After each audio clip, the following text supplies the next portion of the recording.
하나님의 살아계심을 나타내는 방법이라는 제목으로 우리 열왕기하 말씀 함께 나눠보겠습니다. 여수에서는 누군가에게 멋있다, 최고다, 대단하다 라는 말을 할 때 어떻게 표현을 하나요? 저는 아직 여수 말을 다 습득하지 못해서 아따 대단하다잉 그러나요? 제가 자세히는 모르는데, 제가 30년간 부산에서 살아온 결과 부산 사람들은 이렇게 표현합니다. 너 최고다, 멋있다 이럴 때 야 살아있네 이렇게 표현을 합니다. TV에서 들어본 적이 있을 텐데, 친구끼리도 친구가 멋있을 때 야 임마 이거 살아있네 이런 식으로 표현을 합니다. 그러면서 만약에 아버지를 표현할 때 너희 아버지 정말 대단하시다, 너희 아버지 정말 훌륭하다 라는 표현을 할 때도 부산에서는 실제로 너희 아버지 살아있으시네 라고 표현을 한다는 것입니다. 믿기지 않으시면 나중에 국어사전에 검색해보면 진짜로 나옵니다. 대단하다, 멋있다라는 말에 부산 사투리라는 표현이 나오는데, 오늘 본문에서도 이 나아만 장군이 마지막에 이런 부산 사투리와 같은 비슷한 표현을 하고 있습니다. 이야 너희 하나님 살아 있으시네 라는 부산 사투리 같은 고백을 한다는 것입니다. 이유가 무엇입니까? 이 하나님을 알지 못했던 나아만이 하나님의 살아계심, 하나님의 전능하심, 하나님의 크신 능력을 몸소 경험했기 때문입니다. 우리가 오늘 본문을 통해서 우리가 그냥 그동안 경험하지 못했던 하나님이 아니라 이 시간 나아만의 고백과 같이 하나님의 살아계심, 하나님의 크신 능력을 깊이 경험하는 시간 되어주시기를 주님의 이름으로 축복합니다. 먼저 오늘 본문 1절 말씀 제가 한번 읽어보겠습니다. 아람 왕의 군대 장관 나아만은 그의 주인 앞에서 크고 존귀한 자니 이는 여호와께서 전에 그에게 아람을 구원하게 하셨음이라. 그는 큰 용사이나 나병 환자더라. 오늘 본문에서는 우리가 잘 알고 있는 이 나아만이라고 하는 장군이 나옵니다. 나아만은 아람이라고 하는 나라의 장군인데요. 이 아람은 당시 아주 힘이 센 강대국이었습니다. 그 힘이 센 강대국의 군대 장관, 군대 총사령관이었던 이 나아만은 지금 크고 존귀한 자였다라고 말을 합니다. 무슨 뜻입니까? 나라에서 영향력이 아주 큰 사람이었고 온 사람들에게 존경을 받는, 부러움을 사는 그런 사람이었다는 것입니다. 그런데 1절에서 포인트는 그가 이렇게 크고 존귀한 자였다라는 것을 말하는 것이 아니라 마지막 부분에 나오는 큰 용사이나 나병 환자더라라는 말에 우리는 주목을 할 수 있습니다. 무슨 뜻입니까? 우리에게 무슨 메시지를 주는 것입니까? 세상에서 아무리 영향력이 크고 아무리 사람들의 부러움을 사고 아무리 사람들에게 있어서 저 사람은 정말 부족함이 없겠지, 돈도 많고 유명하고 자기 뜻대로 살 수 있는 저 모습이 부러워라는 삶을 산다 할지라도, 그런 겉모습을 가진 사람이라고 할지라도 하나님 앞에 섰을 때는 모든 인간이 마치 나병 환자에 불과하다는 것입니다. 하나님 앞에 선 모든 인간들은 자기의 힘으로는 병 하나도 고칠 수 없는 연약한 부스러기와 같은 존재임을 깨달아라 라는 것을 1절에서 우리에게 알려주고 있습니다. 이러한 상황 속에서 오늘 본문은 우리가 이러한 인간들의 겉모습에 주목하는 것이 아니라 살아계신 하나님을 나타내는 그 방법을 4가지 인물을 통해서 말해주고 있는데, 우리가 첫 번째 하나님의 살아계심을 나타내는 방법을 어린 소녀를 통해서 보겠습니다. 어린 소녀가 어떤 모습을 보여주냐면 전도라는 수단을 통해서 하나님의 살아계심을 나타내고 있습니다. 2절과 3절 말씀 우리 긴데요, 3절만 한번 읽어보겠습니다. 시작. 그의 여주인에게 이르되 우리 주인이 사마리아에 계신 선지자 앞에 계셨으면 좋겠나이다. 그가 그 나병을 고치리이다 하는지라. 아멘. 무슨 내용입니까? 지금 이 아람 장군 나아만이 적국인 이스라엘, 아람과 이스라엘은 사이가 좋지 않았습니다. 그래서 적국인 이스라엘에 쳐들어가서 이 약탈해 온 것입니다. 그리고 한 소녀를 포로로 끌고 왔습니다. 그런데 그 소녀를 보니까 총명스럽기도 하고 똘망똘망하니까 자기의 집에 데려와서 자기의 아내 시종을 들게 한 것입니다. 그런데 그 어린 소녀가 자신의 집 주인인 나아만이 나병에 들었다는 소식을 알게 되었습니다. 사랑하는 성도 여러분, 이 소녀의 마음에는 당연히 어떤 마음이 들어야 하는 것입니까? 자신의 나라에 쳐들어와서 사랑하는 부모님과 형제 자매와 같이 지내지 못하도록 자신을 포로로 끌고 왔습니다. 더 이상 부모님을 만나지 못합니다. 이전과 같이 친구들과 만나 뛰어놀지도 못합니다. 노예가 되었습니다. 이유도 알지 못하게 억울하게 포로로 끌려갔다는 것입니다. 그런데 자기를 포로로 끌고 온 이 나만이라는 사람이 나병에 걸렸다라는 사실을 알게 되었을 때 당연히 인간이라면 너무 기뻐야 하는 것입니다. 잘됐다, 나쁜 짓 하더니, 우리 가족한테 나쁜 일 하더니 죽어버려라 라는 마음이 들어야 지극히 정상인 것입니다. 그런데 오늘 본문을 보면 이 소녀는 정말 말도 안 되는 마음을 품고 있습니다. 무엇이냐면, 저 사람 나만, 나의 주인이 병이 나았으면 좋겠다, 저 사람이 너무 불쌍하다라는 긍휼히 여기는 마음이 그 소녀의 마음에 들었다는 것입니다. 인간이 할 수 있는 것입니까? 인간이 이런 마음을 가질 수 없습니다. 그러면 어떻게 그 소녀의 마음에 이런 마음이 들어왔던 것입니까? 하나님의 마음이 그 소녀의 마음속에 부어졌다라는 것입니다. 우리는 이 하나님의 마음이 부어지지 않으면 다른 사람을 향해서, 특히나 미운 사람, 원수를 향해서 이렇게 불쌍히 여기는 마음, 그가 하나님을 만났으면 좋겠다는 그런 마음을 가질 수 없는 것입니다. 그럼에도 불구하고 하나님의 마음이 강하게 부어졌던 이 소녀는 그 마음속에 이 하나님을 알지 못하는 이 자신의 원수 같은 나만이 하나님을 만났으면 좋겠다, 그러면 저 병이 다 고침을 받을 수 있을 것인데 라는 마음을 가지고 그 믿음의 선포를 합니다. 자신의 주인에게 찾아가서 그 여주인에게 이르되, 그 주인이 사마리아에 계신 선지자 앞에 찾아간다면 그 나병을 고침을 받을 수 있을 것입니다 라는 믿음의 고백을 하는 것입니다. 그 고백을 하는 데까지 얼마나 많은 고민이 있었겠습니까? 얼마나 많은 주저함이 있었겠습니까? 그럼에도 불구하고 하나님이 그의 소녀의 마음에 하나님의 마음을 부어줬을 때 믿음으로 그 소녀는 복음을 전합니다. 하나님을 전합니다. 하나님을 만나면 당신의 병이 고침을 받을 것입니다. 하나님을 만나면 당신은 새로운 삶을 살게 될 것입니다 라는 복음을 전하고 있다라는 것입니다.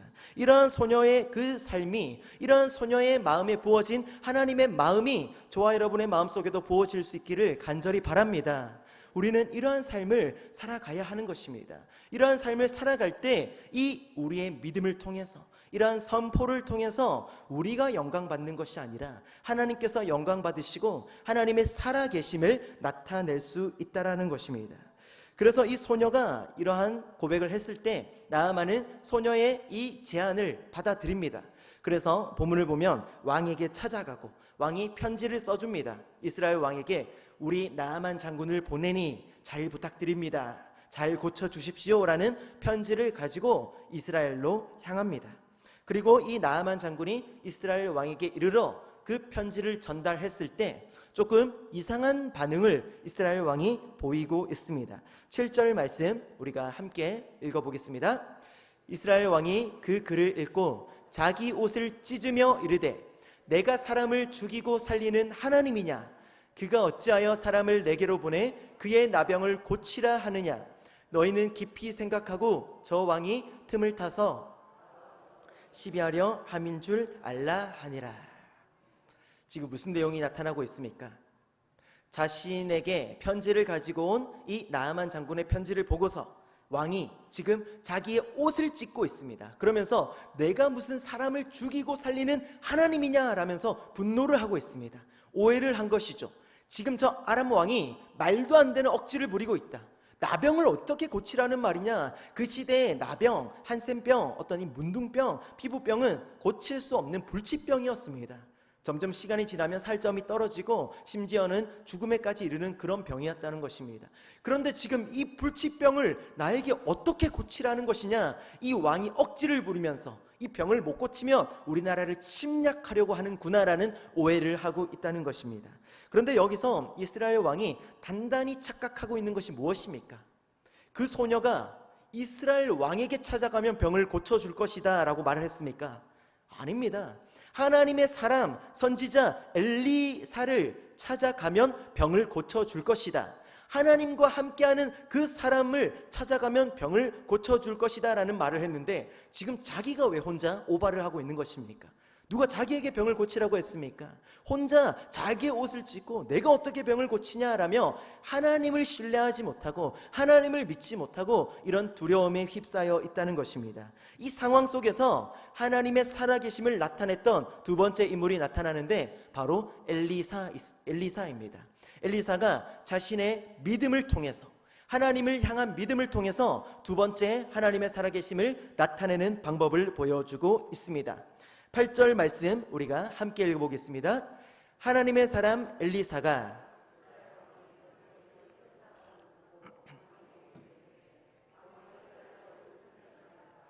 그 사람을 내게로 오게 하소서. 그가 이스라엘 중에 선지자가 있는 줄을 알리이다 하니라. 아멘. 엘리사가 지금 왕에게 이렇게 말을 하는 것입니다. 파란색을 보면 왕이 어찌하여 옷을 찢었나이까? 당신이 왜 옷을 찢고 있습니까? 누가 당신 보고 고치라 그랬습니까? 왜 혼자 오버하고 있는 것입니까? 라는 말을 직설적으로 하는 것입니다. 그 사람을 내게로 데리고 오십시오. 그가 이스라엘 중에 선지자가 있는 줄을 내가 알게 하겠습니다 라는 말을 하고 있습니다. 우리는 그런데 이 본문을 오해하면 엘리사가 참 건방지다, 참 교만하다라는 말을 할 수도 있습니다. 엘리사가 내가 선지자임을 한번 보여주겠다라며 자신을 나타내려고 하는구나라고 착각할 수 있습니다. 그러나 8절 앞을 보면 하나님의 사람 엘리사가 라는 수식어가 붙어 있습니다. 지금 무슨 내용입니까? 엘리사는 자신을 나타내겠다라는 말이 아니라 데리고 오십시오. 내가 하나님의 능력을 가지고서 하나님의 살아계심을 통하여서 그 병을 낫게 하고 그 나아만 장군이 하나님의 살아계심을 경험하도록 만들겠습니다라는 믿음의 고백을 하고 있다는 것입니다. 엘리사의 마음속에는 하나님이 작정하시면 능치 못할 것이 없으시며 세상 그 누구도 낫게 하지 못하는 불치병일지라도 하나님이 손만 대시면 낫게 하실 수 있다라는 믿음이 있었다라는 것입니다. 저와 여러분의 마음속에도 이러한 믿음이 부어지시기를 간절히 축복합니다. 우리가 이 땅을 살아갈 때 하나님이 하시면, 하나님이 작정하시면, 하나님이 계획하시면 여러분 안에 있는 모든 불치병일지라도, 여러분의 가족들, 사랑하는 사람들에게 있는 불치병들, 어려움들, 상처들일지라도 모두 회복할 수 있다는 그러한 믿음이 반드시 있기를 바랍니다. 우리가 그럴 때 그 믿음을 가지고 한 걸음 한 걸음 걸어갈 때 하나님은, 살아계신 하나님은 역사하실 것이고 하나님의 살아계심을 나타낼 것이고 여러분의 삶을 회복시키시며 하나님은 영광 받아 주실 것입니다. 이런 믿음을 가지며 살아가라라고 말을 하고 있습니다. 그런데 10번을 보면 이제 이후에 엘리사가 이렇게 말을 합니다. 10절 우리가 제가 한번 읽어보겠습니다. 엘리사가 사자를 그에게 보내 이르되 너는 가서 요단강에 몸을 7번 씻으라. 내 살이 회복되어 깨끗하리라 하는지라. 엘리사가 이제 나아만에게 이런 지침을 내리는데 조금 특이한 방법을 합니다. 자기가 직접 찾아가는 것이 아니라 자신의 사자, 종을 시켜서 나아만에게 이렇게 전달해라 라는 것입니다. 너는 가서 요단강에 몸을 7번 씻으라. 그러면 몸이 깨끗하게 될 것이다. 비록 엘리사의 말이었지만 하나님의 명령인 것입니다. 하나님의 사람 엘리사가 하나님의 명령을 한 것입니다. 저렇게 하면 병을 낫게 될 것이다. 그런데 11절과 12절 다 읽지는 않겠지만 어떤 반응이 나타나고 있습니까? 나아만이 분노를 하고 있습니다. 지금 아람에서는 왕 다음으로 권위 있는 나를, 이스라엘보다 강대국의 군 총사령관인 나를 저 사람이 무시하는구나. 찾아오지도 않고 마중 나오지도 않고 어디 종을 부려서 지금 말을 전달하고 있느냐라는 말에 첫 번째로 분노를 했고, 또 하나는 무엇에 분노했냐면 지금 어디 나를 저 더러운 흙탕물에 가서 몸을 씻으라고 하느냐라는 그러한 말을 하고 있다는 것입니다. 우리 아람에 가면 훨씬 더 청정수, 깨끗하고 1급수가 있는데 어디 저 더럽고 똥이 떠다니고 분비물이 가득한 더러운 강에 감히 내가 들어가라고 말을 하고 있느냐라는 말을 하고 있다는 것입니다. 그런데 여기서 나아만이 분명히 잘못하고 있는 행동이 있습니다. 무슨 말이 어떤 내용입니까? 11절에 보면 내 생각에는 이라는 것입니다. 내 생각에는 이렇게 하면 나을 것이다 라는 잘못된 생각을 갖고 있다라는 것입니다. 사랑하는 여러분, 우리의 마음속에도 이 내 생각에는 이라는 부분이 있습니다. 우리의 생각에 분명히 하나님은 성경 말씀을 통해서 이러이러하게 살아가라 말씀하시지만 내 생각에는 세상의 방식을 따라야 성공할 것 같고, 세상의 방식을 따라야 뒤처지지 않을 것 같고, 세상의 방식을 가지고 내 아이를 양육시켜야 아이가 뒤처지지 않고 도태되지 않고 세상에서 성공할 수 있을 것 같다는 나의 생각이 있다라는 것입니다. 그러나 우리가 분명히 알아야 하는 것은 내 생각은 대부분 틀린 부분이 많다라는 것입니다. 내 생각은 불완전한 생각이기 때문입니다. 저와 여러분은 불완전한 사람이기 때문에 불완전한 우리가 하는 생각은 불완전한 생각이고 불완전한 답이라는 것입니다. 그래서 우리는 이 모든 내 생각을 내려놓고 하나님의 생각, 하나님이 하신 말씀, 하나님의 명령대로 이 땅을 살아가야 한다라는 것입니다. 그 사실을 알았던 한 인물들이 지금 이 나아만에게 어떤 행동을 나타내고 있습니다. 세 번째 하나님의 살아계심을 나타내는 방법 무엇이냐면 종들이 보여준 권면이라는 것입니다. 우리가 13절 말씀 함께 읽어보겠습니다. 그의 종들이 나와서 말하여 이르되 내 아버지여 선지자가 당신에게 큰 일을 행하라 말하였다면 행하지 아니하였으리까? 하물며 당신에게 이르기를 씻어 깨끗하게 하라 함이리까 하니. 지금 그의 종들, 나아만의 종들이 나아만에게 말해서 권면하고 있습니다. 방금 12절을 보면 나아만이 몸을 돌려 분노하여 떠났다라고 말을 하고 있습니다. 거기서 만약 떠나서 아람으로 돌아갔다면 나아만의 병이 고침을 받을 수 있었겠습니까? 평생 고침을 받지 못했고 병이 고침을 받지 못했을 뿐만 아니라 살아계신 하나님도 경험하지 못한 채 그러한 삶을 살아갔을 것입니다. 그런데 지금 13절에서 그렇게 잘못된 결정, 잘못된 자신의 생각으로 잘못된 결정을 한 나아만에게 권면을 하는 대상들이 나타나고 있습니다. 그의 종들입니다. 나아서 말하여 이르되 하나님이 이렇게 하라고 했지 않습니까? 나아만이시여 왜 당신의 뜻대로 합니까? 그 말씀이 그렇게 어려운 말씀도 아니었는데 그냥 그 말씀대로 한번 해보십시오 라는 권면을 하고 있다는 것입니다. 우리는 이렇게 이 종들처럼 이 땅을 살아갈 때 우리의 주위를 둘러보면 우리가 믿음의 선배로서 믿음을 조금 신학의 길을 먼저 걸어간 사람들로서 우리의 주위를 둘러보면 초신자들 또는 새가족들, 또한 우리의 가족들, 우리의 자녀들, 또한 내가 전도한 대상들, 또한 구역원들, 또한 내 부서 사람들, 수많은 사람들이 내가 권면을 해야 할 대상들이 있을 것입니다. 그런데 그때 우리가 주의해야 할 점이 있습니다. 분명히 권면을 해야 합니다. 그런데 권면을 어떻게 해야 하냐면 나의 생각으로 권면을 하는 것이 아니라는 것입니다. 내 생각대로, 내 감정대로, 내 욕심대로 권면을 하는 것이 아니라 하나님의 말씀을 가지고 권면을 해야 한다는 것입니다. 지금 종들이 자신의 생각을 말한 것이 아닙니다. 내 생각대로 이렇게 한번 해보십시오 라는 것을 말한 것이 아니라 하나님의 사람 엘리사가 이렇게 하라고 말했지 않습니까? 그렇게 한번 해보십시오 라는 하나님의 말씀대로 한번 실천해 보십시오 라는 말씀의 권면을 했다라는 것입니다. 우리는 이처럼 말씀을 가지고 권면을 해야 합니다.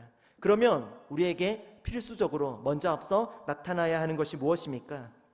하나님의 말씀을 알아야 합니다. 하나님의 말씀을 알지 못한 채 우리가 어떻게 하나님의 말씀을 가지고 권면을 하겠습니까? 하나님의 말씀을 우리가 평소에 알고 있어야만이, 평소에 깊이 묵상한 묵상이 우리의 마음속에 있어야만이 적재적소에 하나님이 그 우리 안에 있는 말씀을 가지고 필요한 대상들에게 권면을 하신다는 것입니다. 그런데 이 권면을 할 때 또 하나 중요한 것은 상대방을 아끼고 사랑하는 마음을 가지고 해야 하는 것입니다.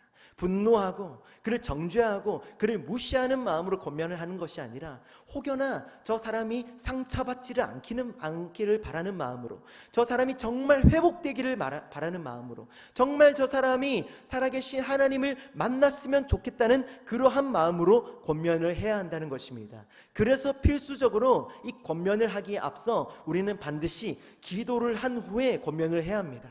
성령님, 나의 입술을 주장하여 주시옵소서. 성령님, 내 마음에 감동을 주셔서 나의 입술을 통하여서 하나님이 하시는 말씀을 가지고 저 사람을 위로하여 주시고 저 사람을 바로잡아 주시고 저 사람을 다시 한번 하나님을 만나는 길로 이끌어 주시옵소서라는 기도를 한 후에 권면을 할 수 있어야 한다는 것입니다. 그럴 때 나의 입술을 통하여서 하나님은 권면이 필요한 많은 사람들에게 권면을 하실 것이고 다시 돌아오게 하실 것이고 하나님을 만나게 하실 것입니다. 그렇게 귀하게 쓰임받는, 그렇게 하나님께 귀하게 사용되는 저와 여러분 되시기를 주님의 이름으로 축복합니다. 마지막으로 하나님의 살아계심을 나타내는 네 번째 가장 중요한 방법은 나만이 보여주었던 순종이라는 것입니다. 14절 말씀 우리가 함께 읽어보겠습니다. 나아만이 이에 내려가서 하나님의 사람의 말대로 요단강에 7번 몸을 잠그니 그의 살이 어린아이의 살같이 회복되어 깨끗하게 되었더라. 아멘. 물론 나아만은 부족한 사람입니다. 막 분노하고 자신의 생각이 가득하고 또 자신의 생각이 자신을 지배해서 몸을 돌려 떠났던 사람입니다. 그럼에도 불구하고 이 권면을 받아들였습니다. 권면을 받아들이고 비로소 마지막에는 순종을 택하였다는 것입니다. 자존심이 상했을 것입니다. 아람의 가장 위대한 장군이었던 그 나아만이 더러운 강에 들어가서 한 번도 아니라 7번씩 몸을 담갔다 일어나는 그 행동이 자존심이 상하고 또한 기분이 나빴을 것입니다.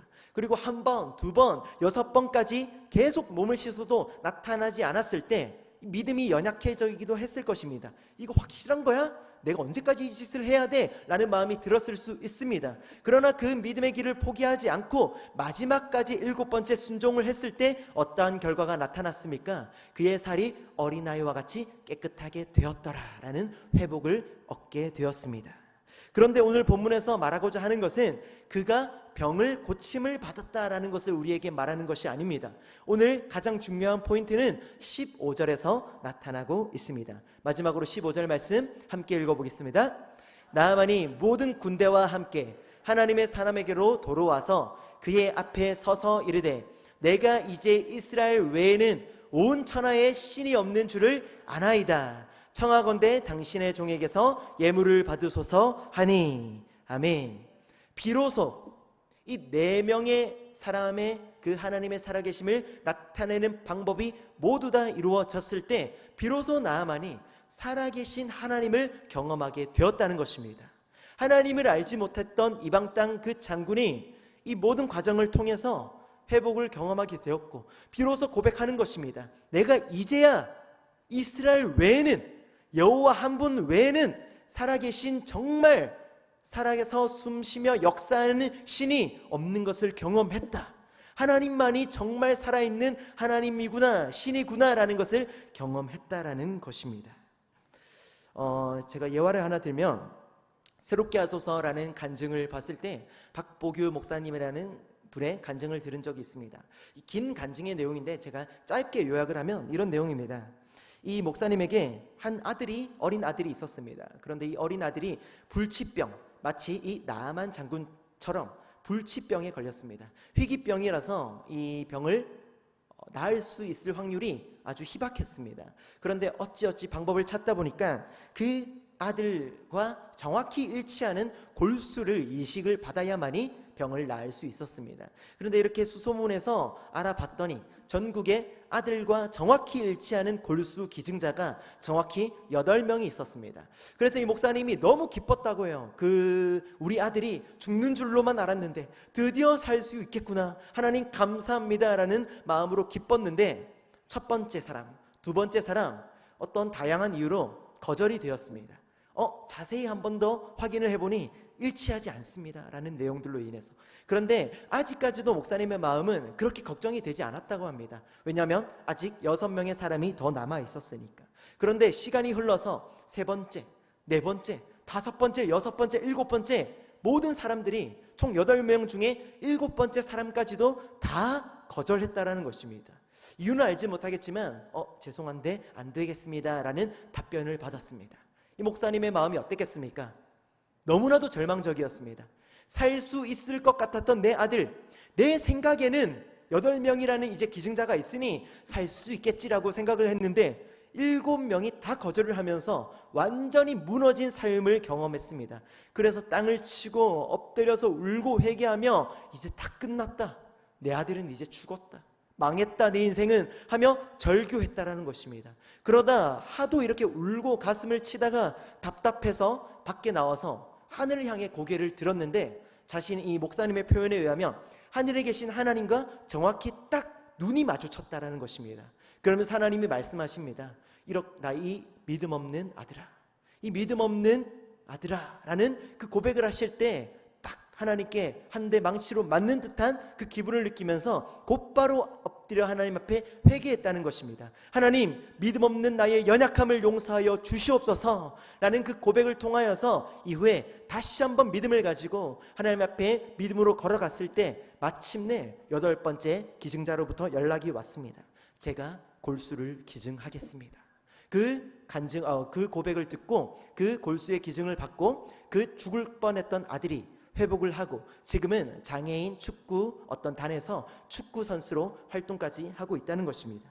그런데 목사님이 최근에 주일 설교에 설교를 하려고 이렇게 대기석에 앉아 있었고 부목사님이 사회를 보고 있었다고 합니다. 그런데 그 사회를 보고 있는데 갑자기 마음속에 하나님이 하나님의 살아계심을 전하라 라는 큰 감동을 가슴속에 딱 쳤다라는 것입니다.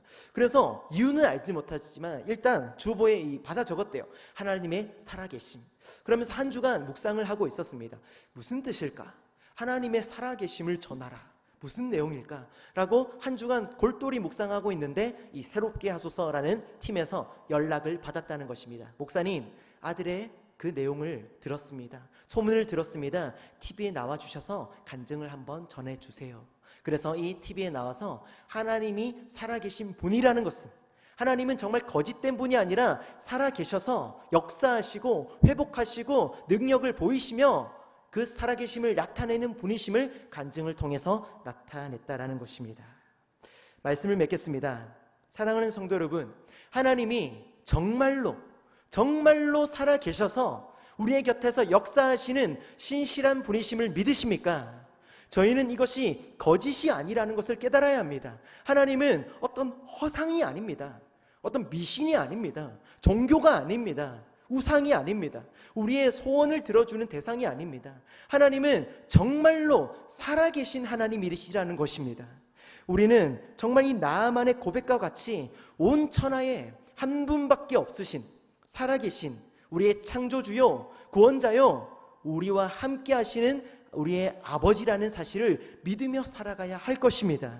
마태복음 16장 16절과 로마서 4장 25절을 보면 이렇게 고백하고 있습니다. 시몬 베드로가 대답하여 이르되 주는 그리스도시요 살아계신 하나님의 아들이시니이다. 우리는 이 살아계신 하나님의 아들을 믿습니다. 우리는 살아계신 하나님을 믿으면서 그분의 아들이며 그분과 동등하신 예수 그리스도를 믿는다는 것입니다. 그런데 로마서 4장 25절을 보면 우리가 세상 사람들은 저 내용을 가지고 어떻게 말을 합니까? 예수는 죽었잖아. 본인들은 대단한 자라고 하지만 하나님이라고 하지만 결국은 죽었잖아 라고 말을 합니다. 맞죠? 죽었습니다. 예수님도 죽었습니다. 그런데 죽은 이유가 무엇입니까? 저와 여러분이 범죄한 것 때문에 죽으셨다라는 것입니다. 그냥 그분이 능력이 뛰어나지 못해서 죽으신 것이 아니라, 그분이 죄를 지어서 죽으신 것이 아니라 저와 여러분이 지은 죄를 속죄하기 위하여서 죽으셨다라는 것입니다. 또한 세상 사람들의 말처럼 예수 죽었잖아 라는 말이 무엇이 잘못되었습니까? 죽음으로 끝나신 것이 아니라 저와 여러분을 의롭다 하시기 위하여 다시 살아나셨음을 믿으시기 바랍니다. 이것이 중요합니다. 예수 그리스도께서는 죽으신 것으로 끝나신 것이 아니라 다시 살아나심으로 말미암아 저와 여러분을 의롭다 하시며 저와 여러분을 구원하시며 저와 여러분을 장차 천국에 들어갈 자들로 만들어 주셨다는 것입니다. 이 사실을 우리가 믿기에 이 땅을 살아갈 때 살아계신 하나님을 나타내고 살아계신 하나님을 증거하고 또한 그분의 아들 되시는 살아계신 우리의 구원자 되시는 예수님을 나타내고 증거하는 삶이 되어져야 할 것입니다. 오늘 말씀같이 나만의 고백과 같이 살아계신 하나님 한 분밖에 없습니다라는 그 고백, 살아계신 예수 그리스도만이 우리의 유일한 길이요 진리요 생명입니다라는 그 고백이 저와 여러분의 삶의 고백이 되어지시기를 주님의 이름으로 간절히 축복합니다.